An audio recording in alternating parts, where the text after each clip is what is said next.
بسم الله الرحمن الرحیم. نن زمونږ د هغه ویډیو طریقه لږ څه جدا ده. شغاسي عادل مونږ سره ده. تاسو په مخکې هم په انټرویو کې لیدلی وي، مختلف ویډیوګانې هم د مختلفو موضوعاتو په اړه باندې ثبت کړي دي.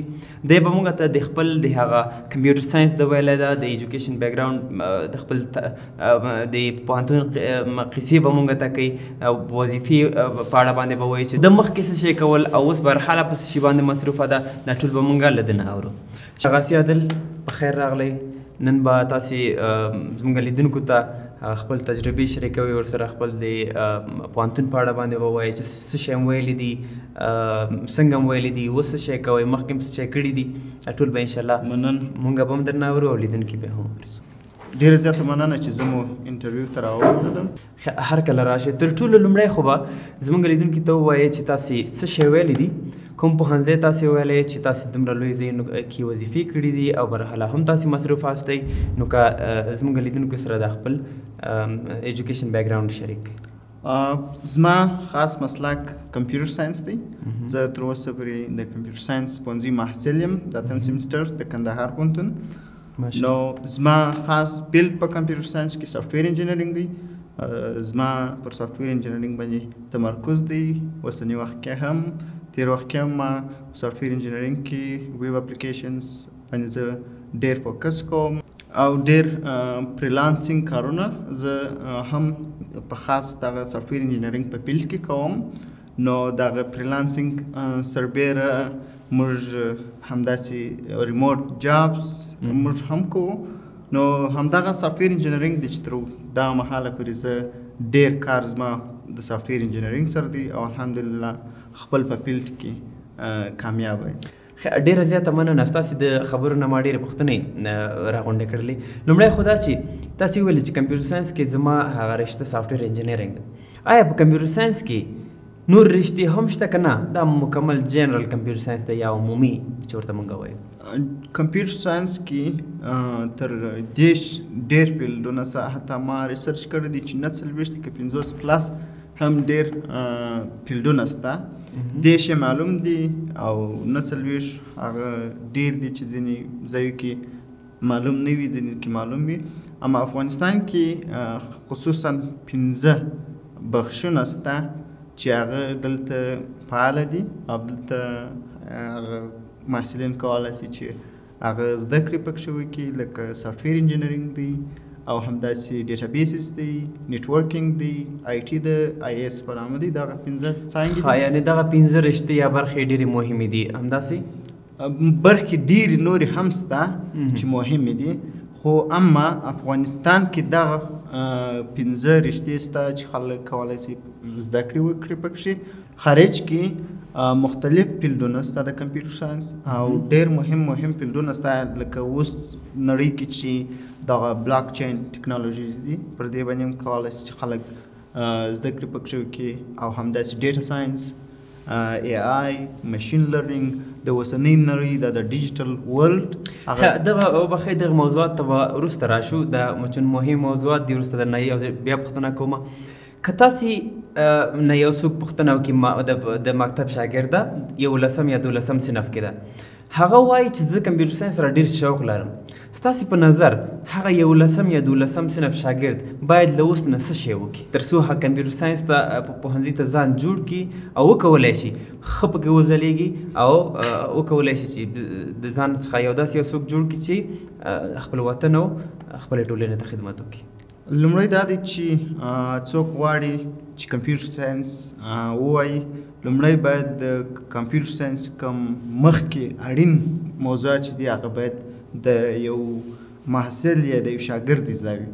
مثلا ځکه اول زه راتللم کمپیوټر ساینس ته، مخکې تر دې چې زه راسم باید ما ته هغه ټوله شیان معلوم وي. لکه کمپیوټر ساینس کې تر ټولو مهم انګلیسي او ریاضي ده چې دغه دواړه د یو چا زده وي کمپیوټر ساینس کې کولی شي زده کړې وکړي.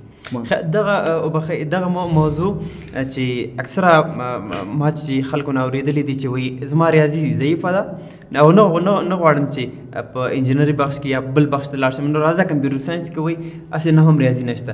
آیا دا خبره صحیح ده او که نه کمپیوټر ساینس کې ریاضي ته اړتیا شته؟ څومره ریاضي چې په انجینرینګ کې شته همدومره ریاضي په کمپیوټر ساینس کې شته. ځکه چې د کمپیوټر ساينس ټول تمرکز پر پرابلم سولوینګ باندې دی، یعنی د مشکلاتو حلول.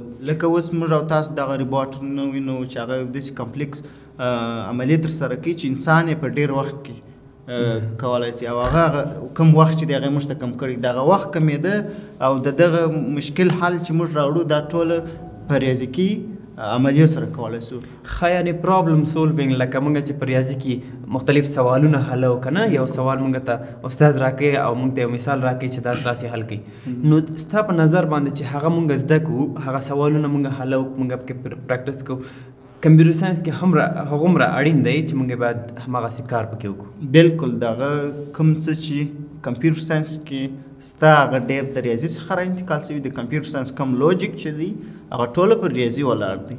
کمپیوټر ساینس کې کم د هر ویب اپلیکیشن یې، ډیسکټاپ اپلیکیشن یې، موبایل اپلیکیشن یې، خصوصا هغه اپلیکیشنونه چې د هغو پر ډیټابیس باندې ډېر تمرکز وي، لکه پوینټ اپ سیل اپلیکیشنونه چې دي خصوصا د هغو کار پر رانیولو خرڅولو پر دې باندې وي. نو د دې لپاره موږ خاص کلکولیشنونه یا محاسبې کوو، لکه موږ ریپورټونه غواړو، نو د دې ریپورټونو لپاره موږ حتما ریاضي ته اړتیا لرو چې موږ ریاضي زده وي. سټټسټیکس، پروبیبلیټي دا په ریاضي کې تر ټولو مهم شی دی، دا باید زموږ زده وي او ریاضي هم وي. نو هغه کسان چې غواړي کمپیوټر ساینس ووایي باید ریاضي زده کړي، او ورسره څنګه چې شاغاس یادل وویل چې انګلیسي باید هم تاسو یاد ولرئ، ځکه چې ټول درسونه تقریبا په انګلیسي باندې دي او ریاضي هم ورسره په پروګرام کې ډېر زیات ورته ضرورت ده. خو نو اوس به موږ ته شاغاس یادل ووایي چې د په کوم برخو کې کار کړی، له چا سره یې کار کړی دی، یا کوم پروجیکټ یې د ډیولپ کړي دي، کوم ویب سایټ د ډیولپ کړي، یا کوم ډیټابیس د ډیولپ کړي دي. نو شاغاس یادل تاسو کوم کارونه کړي دي هغه به زموږ لیدونکو سره شریک کړئ. لومړی دا چې ما په کوم ځایونو کې کار کړی دی، خصوصا زه ریموټ وظیفې کوم چې هغه د افغانستان څخه بهر وي. ما خپله تر اوسه پورې یونایټډ عرب امارات کې او همداسې امریکا کې، یو کې ما از سافټویر ډیولپر کار کړی دی. دا هغه ځایونه دي چې زه هلته ما از امپلای کار کړی دی. د هغه سربیره فریلانسینګ ما ته یو بل اپشن دی چې زه فریلانسینګ کوم. فریلانسینګ په نړۍ کې یو ټرینډینګ موضوع ده چې هر یو کولی شي فریلانسینګ وکړي، په خپل په فیلډ کې تکړه وي. د دې وظیفو او فریلانسینګ سربیره وبخئ چې د لیدونکو کېدای شي په ذهن کې یو سوال وګرځي چې څنګه تاسې په یو کې په امریکا کې یا په دوبۍ کې له دې ځای نه کار کړی دی، دا څنګه پاسبل، څنګه امکان لري چې تاسې هلته نه یې تلي او له همدې ځای نه کار کوئ؟ او بل دغه د ریموټ جاب کلمه که چېرته لږ واضحه شي زموږ لیدونکو ته، دا به ډېره ښه وي. لومړی باید موږ او تاسو ریموټ جاب وپېژنو. ریموټ جاب په کمیونیکیشنل سکل پسې اړه لري، یعنی که چیرې ته یو ښه کمیونیکیشنل سکلز ولرې، دغه ابهام و تفهیم او کوم ژبه چې نړیوال سټنډرډ ولري په هغه باندې پوه اوسې، نو ته ریموټ جاب ډېر په اسانه پیدا کولی شي. کمیونیکیشنل سکلز زه په دې وایم ځکه چې د کوم چا سره چې ته وظیفه نیسې هغه کس او ته باید ابهام و تفهیم پوه شئ چې زه مثلا ستا سره کار کول غواړم، نتیجې ته ورسېږي، نتیجې ته سره ورسېږي. او ریموټ جاب څه هدف دا دی چې ته مثلا په کور کې کولی شي هغه دفتر ټول کارونه وکړي، یعنی هیڅ ضرورت نشته چې ته هلته ورسې دفتر کې ته حاضري ورکړې. داسې سافټویرونه شته، ټریکینګ سافټویرونه شته چې هغه ستا هغه 8 ساعته یا 4 ساعته پارت ټایم کم چې دي هغه ستاسو د ټریک کوي. یوه خبره چې د کمپیوټر ساینس زما په همدې باندې خوښ شوی او بیا په خاصه توګه دغه ویب ډیولپمنټ که نه، په ویب برخه کې چې موږ یو لوی پروژې سره کار کوو یا یو ویب سایټ جوړو، نو ښه والی همدغه ده چې له هر ځای نه موږ کار کولی شو. زما شخصا همدغه پکې خوښېږي چې د هر یو شرکت سره کوم خارجي شرکتونه دي یا د افغانستان دي په مختلفو ولایتونو کې ته کار کولی شي پکې. نو که چېرته موږ وګورو بل پوهنځي ته نسبتا د کمپیوټر ساینس کې، کمپیوټر ساینس نه بلې پوهنځي ته وګورو، نو هلته به فکر نه کوم که چېرته داسې یو څوک وي چې هغه وکولی شي ریموټ جاب وکړي. آیا شته دي؟ هو کولی شي چې دوی فریلانسینګ وکړي. نه یوازې فریلانسینګ په کمپیوټر ساینس پسې مربوط دی، په هر فیلډ پسې، حتی که ژباړن هم یو څوک ژباړه کوي هغه کولی شي چې فریلانسینګ وکړي.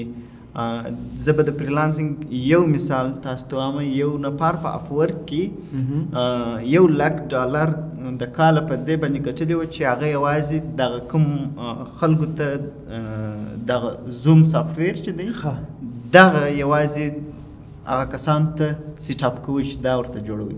نو $1,00,000 په کال کې. نو د فریلانسینګ څخه یوازې د خلک دا هدف نه کوي چې دا د کمپیوټر ساینس پسې مربوط وي.